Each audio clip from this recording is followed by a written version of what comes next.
In today's video, we look at some pre-painted, table-ready Gothic Battlefields terrain from Gale Force 9.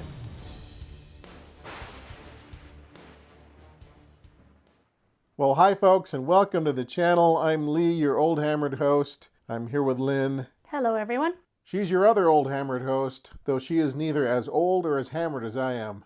So we're getting ready to play here in the next few days some Grimdark Future from One Page Rules, which frankly sounds like an excellent rule set for folks like me who have been collecting old Warhammer minis for 30 years or so and just want to get them back on the table.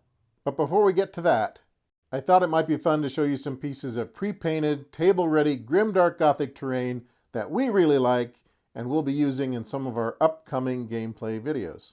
Sounds good? Sounds good. So these ancient crumbling buildings here, most of them anyway, are from the Battlefield in a Box Gothic Battlefields terrain line from Gale Force 9. And full disclosure, we purchased all of these terrain pieces ourselves. We're not receiving any remuneration from the manufacturer. We just like the product. So we've actually purchased quite a lot of Battlefield in a Box terrain over the last few years, ranging from Tatooine-style buildings. Remember when we used those to play that old Star Wars miniatures game? Yep, that was fun. To desert ruins, like when we played Dragon Rampant a few months ago, to the Gothic Battlefield pieces you see here. So the bottom line is these products just work for us. I think they're reasonably priced for what you get, well designed and manufactured, and perhaps best of all, they are ready to use right out of the box. So over the years, we have assembled, painted, and scratch-built several shelves full of terrain. Lynn, you remember last February when we had kind of a cold snap, you went nuts on our pile of unbuilt MDF and built a whole tabletop city. So while that's a lot of fun to do, particularly if you're cooped up in the house, there's something really satisfying about rounding out the collection with table-ready stuff.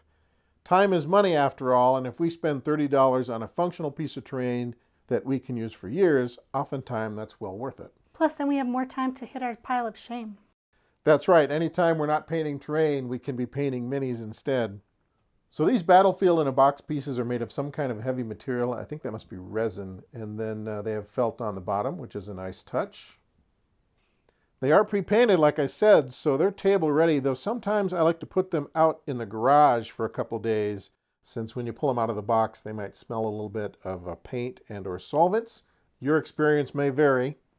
Also, when you unpack your terrain, check for any small chips or any crumbling around the edges where the material gets thinner. We've sent back a couple of pieces over the years for minor defects, but never anything major. Lynn, you said earlier your favorite was the fountain?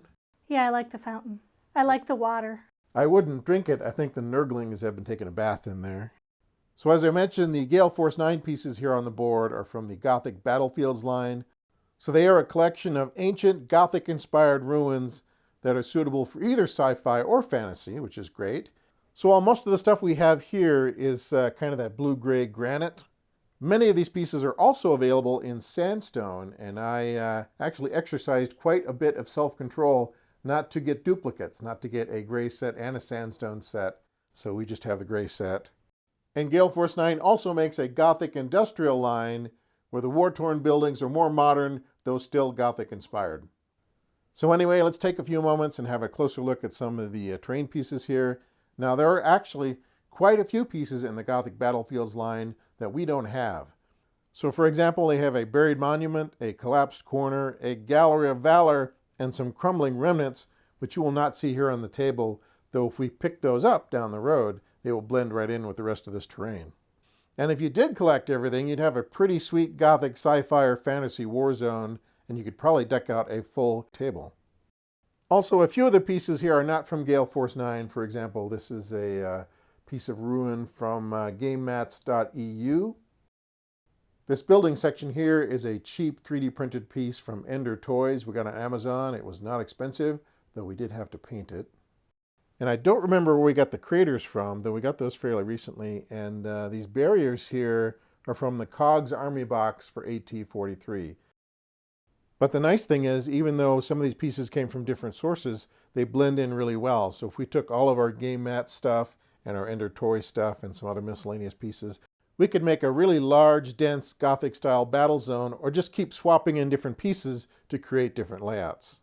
So I listed some of the pieces we don't have. The pieces we do have include the blasted terrace, the ruined walls, the Fallen Angel, the Ruined Fountain, which is Lynn's favorite, and the Small Corner. So let's take a moment and take a closer look at those. All right, we're going to start with the Gothic Battlefields Small Corner, and I do believe there is a medium corner and a large corner as well, though we do not have those. And that contains one small corner building ruin and one ruined wall section.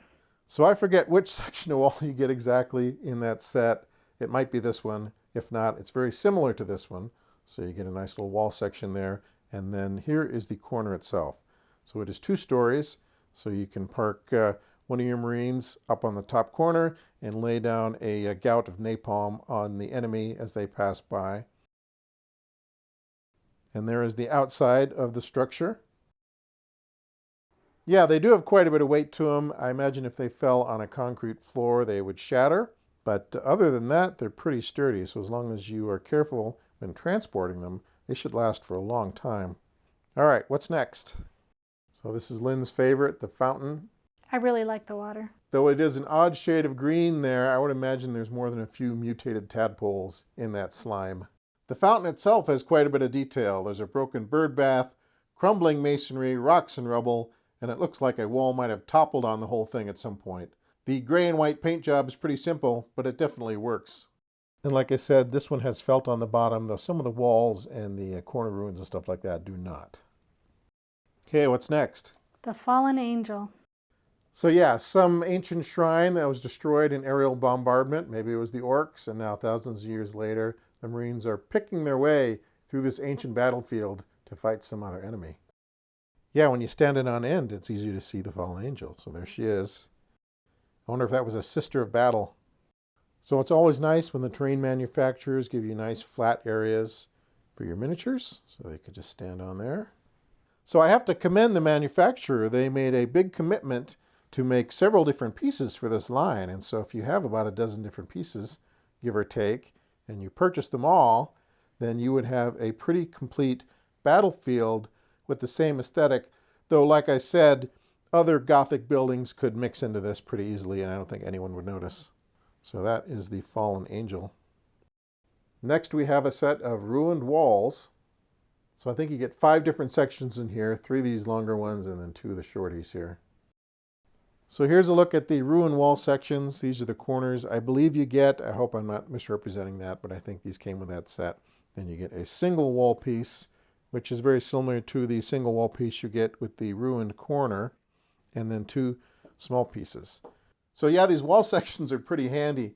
If you use them in conjunction with a larger ruined building, for example, you can kind of create the whole footprint for the structure, or you can just throw down the walls by themselves wherever you need some street level cover on the battlefield. And the last piece we'll be looking at today is the Blasted Terrace, which is a pretty hefty piece of terrain here. There appear to be at least 3 tiers on this thing that can accommodate miniatures, plus it takes up a lot of real estate on the mat, giving assault troops a good place to hide from snipers. So there's a closer look at the Blasted Terrace. It looks like there's at least 2 flat levels for the soldiers to stand on. These other ones, they could park down there. But yeah, nice chunky piece of terrain that provides cover, elevated firing positions, and some nice Gothic aesthetic for your sci-fi or fantasy battlefield. All right, folks, that is our quick look at some Battlefield in a Box, Gale Force 9, Gothic Battlefields tabletop wargaming terrain. Did I get that right? It's a tongue twister. It's a tongue twister.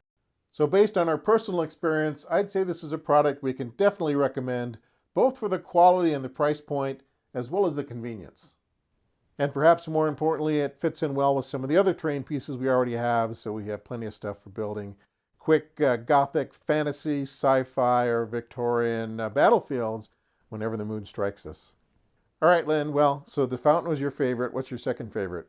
What's my second favorite? The Fallen Angel, I think. Fallen Angel is pretty darn cool, and I do like the Terrace. What is that? The Blasted Terrace. Yeah, the Fallen Angel still protecting the Emperor's faithful thousands of years after she was destroyed. And the Blasted Terrace with its 3 levels, providing both cover and elevated firing positions. So it's both handsome and functional. All right, folks, that's a wrap on today's video. As I mentioned, we plan on delving into some Grimdark Future here in the next few days, so stay tuned for that.